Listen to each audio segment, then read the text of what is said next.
Hey folks, thanks for tuning in to DC Outdoors. One of my absolute favorite things to do is to cook the meat that I hunt. I love cooking different sorts of recipes, finding new things that my family loves, and I love just how cooking the meat brings me back to the hunt and really helps me appreciate what I was lucky enough to harvest. So today we're going to be cooking barbacoa from Buck Buck Moose by Hank Shaw. I haven't tried this recipe before, so I'm going to give it a whirl. I have most of the ingredients here, so might have to come up with a few substitutions, but nothing too major. So we're going to be using a shank and a hock to kind of use a few pieces of meats that are not very popular or easy to deal with in my household, but I really think that this barbacoa is going to work well. We're going to probably serve it up on some tortillas and make some tacos. So let's get in the house, let's get cooking. Thanks for sticking around. Thanks for watching.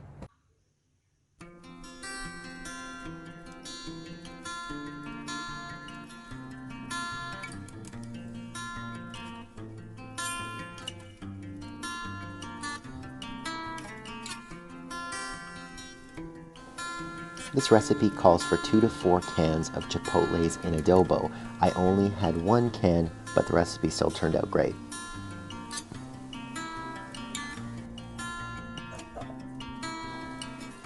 Next I added 1 chopped onion and 5 garlic cloves, also chopped.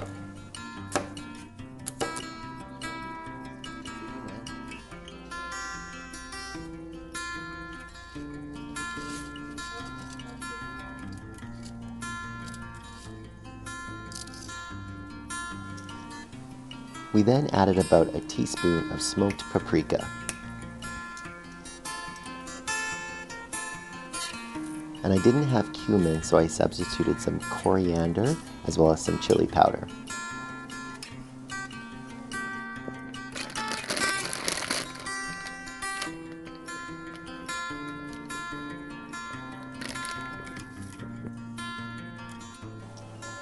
The recipe calls for half a cup of lime juice, but I used the juice from 2 limes, and then I added a bit of salt, and then topped off with about half a cup of cider vinegar and a liter of chicken stock. On closer look, the vegetable oil was supposed to be added after the meat was cooked, but I actually added it to the brine that I cooked it in, and it still turned out great.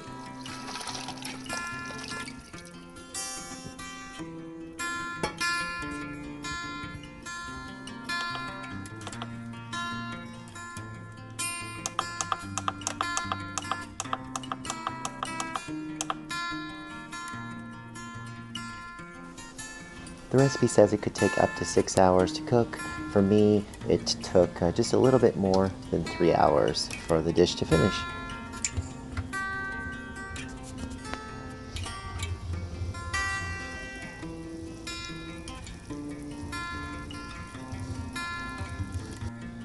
Once the meat starts to fall off the bone, you can then shred it with some forks or your hands.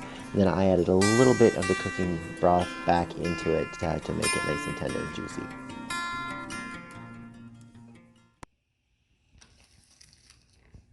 Well, that turned out awesome. Took about 3 hours in the slow cooker, but the meat turned out really awesome. Added just a little bit of that brine back into it for a little bit of moisture at the end, but it was really, really great. So overall, loved that meal, and I would absolutely make it again. So I always look forward to hearing other cool venison recipes that I should try. So if you have any other good ones, feel free to drop me a comment. But thanks for watching this video, for checking out DC Outdoors, and we'll see you again soon.